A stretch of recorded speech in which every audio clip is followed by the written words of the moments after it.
સ્વાગત છે આપનું નેશન પ્લસ ન્યૂઝમાં। હું છું આપની સાથે હિતલ ભગત।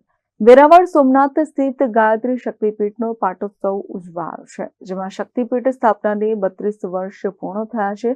વર્ષમાં એક જ વાર ભાવિકો માતાજીને સ્વહસ્તે જળા અભિષેક કરી શકે છે।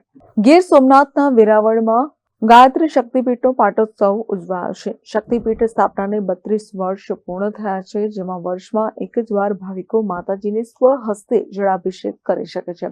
વહેલી સવારથી જળાભિષેક માટે ભાવિકો ઉમટ્યા છે।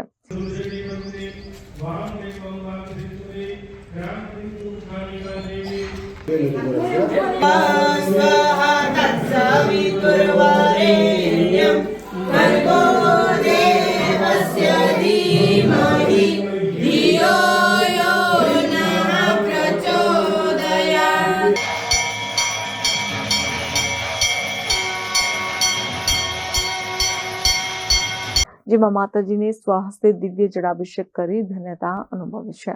પાટોત્સવ નિમિત્તે નવચંડી યજ્ઞ, ઓખા હરણ વ્યાખ્યાન સહિત અનેક ધાર્મિક કાર્યક્રમો પણ રાખવામાં આવ્યા છે, જેમાં ગાયત્રી શક્તિપીઠ ખાતે મોટી સંખ્યામાં ભાવિકો ઉમટ્યા છે। હું અતુલ જોશી, વેરાવળ ગાયત્રી શક્તિપીઠ સંચાલક શ્રી।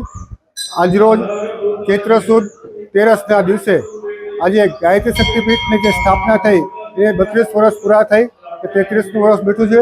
આ અનુસંધાને આજે માતાજીને બધા લોકો પોતાના સ્વહસ્તે જલાભિષેક કરી ધન્યતા અનુભવે છે।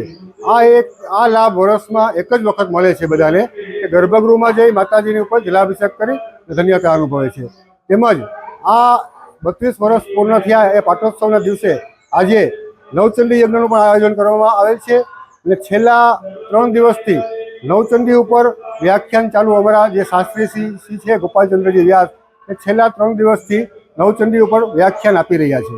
વેરાવળ સોમનાથ તીર્થ ખાતે આ એક ગાયત્રી શક્તિપીઠ આવેલી છે। આજરોજ વહેલી સવારથી જ ભાવિકો માતાજીને અભિષેક કરવા માટે આતુર છે અને માતાજીને અભિષેક કરી ધન્યતાનો અનુભવ કરી રહ્યા છે। આજના દિવસે વેરાવળના આજુબાજુના લોકોએ માતાજીના દર્શન કરી માતાજી ઉપર જલાભિષેક કરી ધન્યતાનો અનુભવ કરેલ છે। Mahesh Dodiya, nation plus news, Gir Somnath. સમાચારોના સતત અપડેટ મેળવવા માટે અમારી નેશન પ્લસ ન્યૂઝની યુટ્યુબ ચેનલને સબસ્ક્રાઇબ કરો, બેલ આઇકન દબાવો અને જોડાયેલા રહો ફેસબુક, ઇન્સ્ટાગ્રામ અને ટ્વિટર પર।